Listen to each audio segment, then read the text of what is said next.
comunidade. Mudou o sacerdote, também se faz mudança na lei.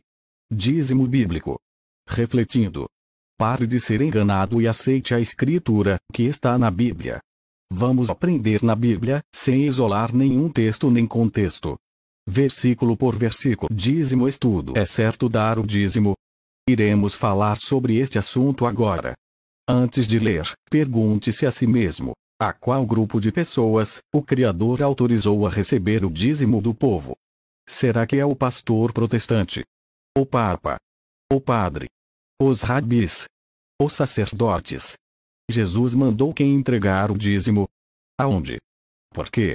Quantas vezes Paulo, Pedro, Tiago, Estevão ou qualquer discípulo de Cristo deu o dízimo? Por quê? Os levitas eram sacerdotes, da tribo de Levi, os únicos que poderiam receber o dízimo. Medite. Hebreus 7, 5. E os que dentre os filhos de Levi recebem o sacerdócio têm ordem, segundo a lei, de tomar o dízimo do povo. Você está sob a lei? Seu pastor é filho de Levi. É um sacerdote? Hebreus 7, 9. Por meio de Abraão, até Levi, que recebe dízimos, pagou dízimos. Abraão até quem? Até você hoje em dia. Ou acabou em Levi? Hebreus 7, 11, 12. De sorte que, se a perfeição fosse pelo sacerdócio levítico, pois sob este o povo recebeu a lei, que necessidade havia ainda de que outro sacerdote se levantasse, segundo a ordem de Melquisedeque, e que não fosse contado segundo a ordem de Arão. Sacerdócio levítico foi abolido para a entrada do sacerdócio de Cristo. Hebreus 7, 13, 14. Porque aquele de quem estas coisas se dizem pertence a outra tribo, da qual ninguém serviu ao altar. Visto ser manifesto que nosso Senhor procedeu de Judá, e concernente a essa tribo, nunca Moisés falou de sacerdócio. Sacerdócio de Levi acabou, Judá em Jesus começou, sem altares. Hebreus 7, 18. Porque o precedente mandamento é abrogado, por causa da sua fraqueza e inutilidade. Sacerdócio levítico, e seu dízimo, está tudo em um pacote só. Este foi abolido por ser fraco e inútil. Dízimo de Abraão. O dízimo de Abraão nada tem a ver com o dízimo da lei de Moisés. Abraão dizimou uma única vez na vida, não para sempre. Foi voluntário e não foi 10%. Gênesis 14. Dízimo da lei. Casa do Tesouro nunca foi um templo religioso protestante. A Casa do Tesouro era um reservatório fechado, de construção acima ou abaixo do solo, para armazenar alimentos cereais, frutos da terra, alimentos para os famintos. Dízimo nunca foi dinheiro, ouro ou pedras preciosas, eram alimentos. Somente podia ser convertido em moeda corrente se o caminho fosse longo demais. Veja em Deuteronômio 14, 22. Certamente darás os dízimos de todo o produto da tua semente que cada ano se recolher do campo. 23. E, perante o Senhor teu Deus, no lugar que escolher para ali fazer habitar o seu nome, comerás os dízimos do teu grão, do teu mosto e do teu azeite, e os primogênitos das tuas vacas e das tuas ovelhas, para que aprendas a temer ao Senhor teu Deus por todos os dias. 24. Mas se o caminho te for tão comprido que não possas levar os dízimos, por estar longe de ti o lugar que Senhor teu Deus escolher para ali por o seu nome, quando o Senhor teu Deus te tiver abençoado. 25. Então vende-os, ata o dinheiro na tua mão e vai ao lugar que o Senhor teu Deus escolher. 26. E aquele dinheiro darás por tudo o que desejares, por bois, por ovelhas, por vinho, por bebida forte, e por tudo o que te pedir a tua alma. Comerás ali perante o Senhor teu Deus, e te regozijarás, tu e a tua casa. 27. Mas não desampararás o levita que está dentro das tuas portas, pois não tem parte nem herança contigo. Dízimo era dado de 3 em 3 anos, 10% era destinado aos necessitados. Deuteronômio 14, 28. Ao fim de cada terceiro ano levarás todos os dízimos da tua colheita do mesmo ano, e os depositarás dentro das tuas portas. 29. Então virá o levita, pois nem parte nem herança tem contigo, o peregrino, o órfão, e a viúva, que estão dentro das tuas portas, e comerão, e fartar-se-ão, para que o Senhor teu Deus te abençoe em toda obra que as tuas mãos fizerem. Quem rouba a Deus nos dízimos são os sacerdotes, não os fiéis. Malaquias 2. 1. Agora, ó sacerdotes, este mandamento é para vós. 2. Se não ouvirdes, e se não propuserdes no vosso coração dar honra ao meu nome, diz o Senhor dos Exércitos, enviarei a maldição contra vós, e amaldiçoarei as vossas bênçãos. E já as tenho amaldiçoado, porque não aplicais a isso o vosso coração. Devorador é um gafanhoto e não um demônio. Joel 1. 3. Fazei sobre isto uma narração a vossos filhos, e vossos filhos a transmitam a seus filhos, e os filhos destes à geração seguinte. 4.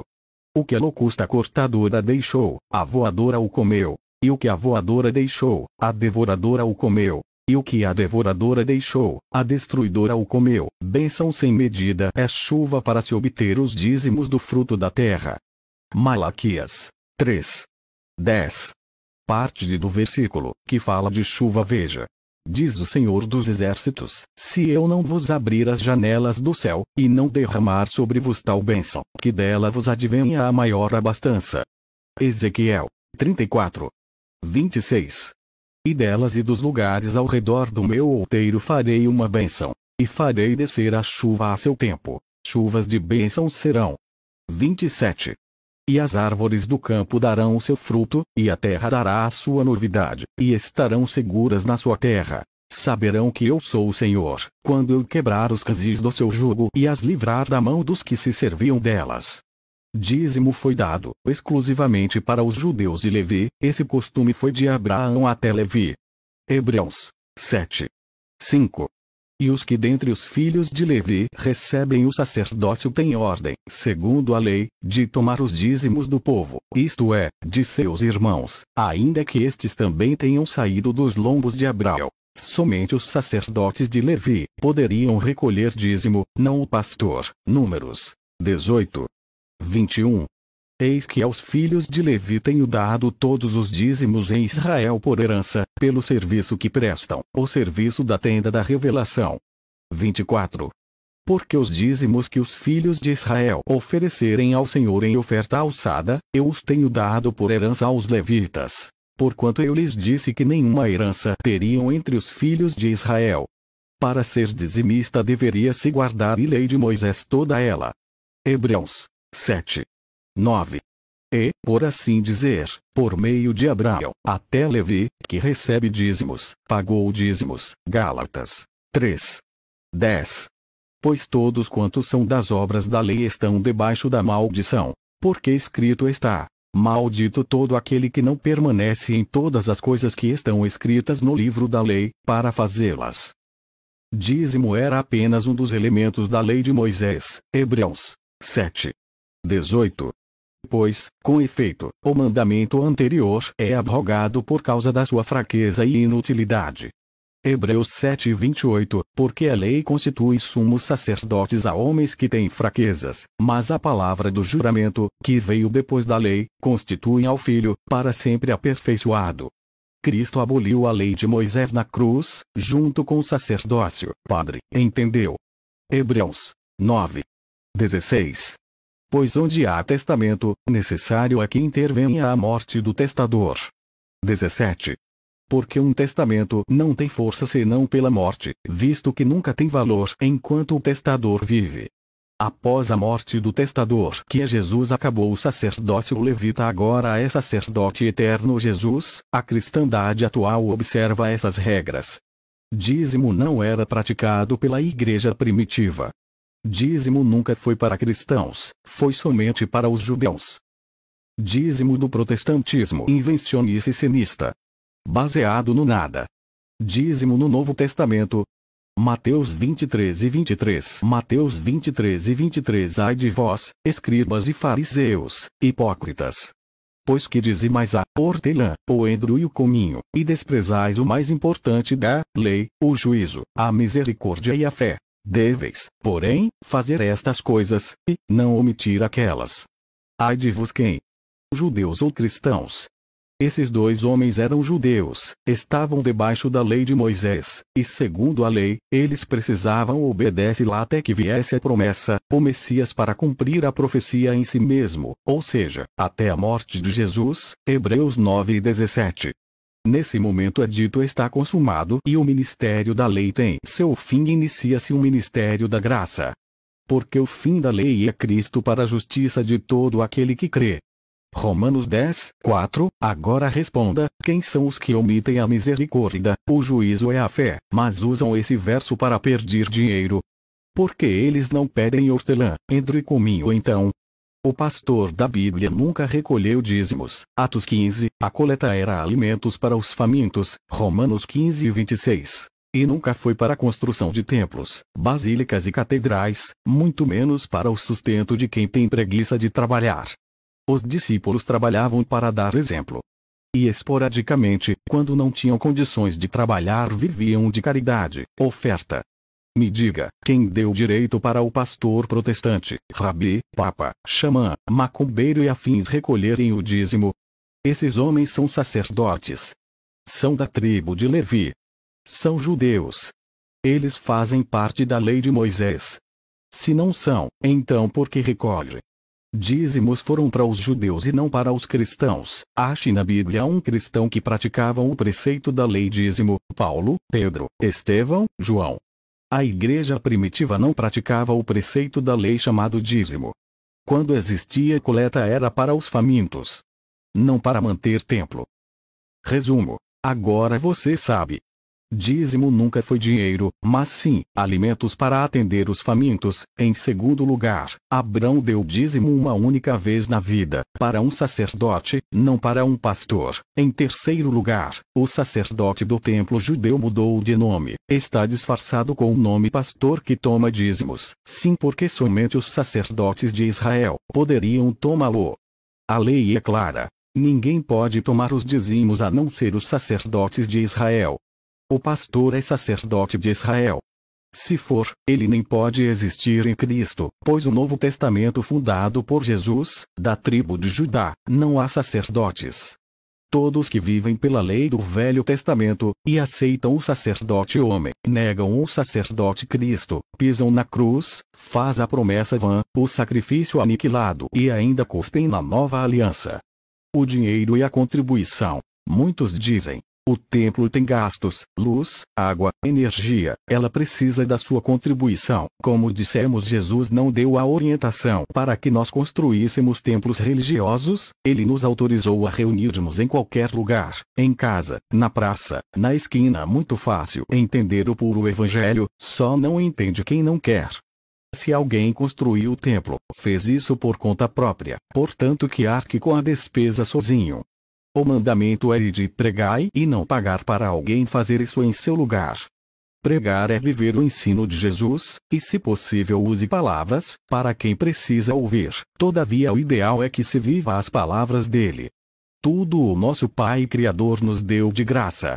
Ele não cobrou nada. Alimento pedido eram para os necessitados, os que têm fome. Não para encher os bolsos daqueles que se aproveitam daqueles que nada sabem. Certamente eles replicarão: o dinheiro é para a obra de Deus. O dinheiro é para a casa de Deus. O dinheiro é para nosso salário. Quem faz a obra é o Pai. Nós levamos o Evangelho de boca em boca. Como no passado. Você tem que pregar o Evangelho, não é pagar para os outros pregarem em seu lugar. O pastor da Bíblia era um guia que nunca recebia dízimos nem dinheiro, ele recebia hospedagem e alimento, vivia de caridade, mas trabalhava também para servir de exemplo. Se temos a palavra por escrito, sejamos nossos próprios sacerdotes. Casa de Deus. O Pai não habita em pedra, tijolo e cimento. Nós somos o templo. É em nós que o Espírito dele habita. Não em algo construído por mãos humanas. Para concluir, fica a mensagem. Timóteo 6:10. Porque o amor ao dinheiro é a raiz de toda a espécie de males. E nessa cobiça alguns se desviaram da fé, e se traspassaram a si mesmos com muitas dores.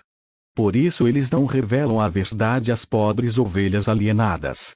Colossenses 2:8 Tende cuidado, para que ninguém vos faça presa sua, por meio de filosofias e vãs sutilezas, segundo a tradição dos homens, segundo os rudimentos do mundo, e não segundo Cristo. Segunda de Pedro 2:3 E por avareza farão de vos negócio com palavras fingidas, sobre os quais já de largo tempo não será tardia a sentença, e a sua perdição não dormita. O Todo-Poderoso instituiu o dízimo para Israel e havia regras, meu caro amigo. O erro dos cristãos é viver da invencionice e afrontar a palavra do Todo-Poderoso. A lei do Pai não pode ser desrespeitada pelo homem.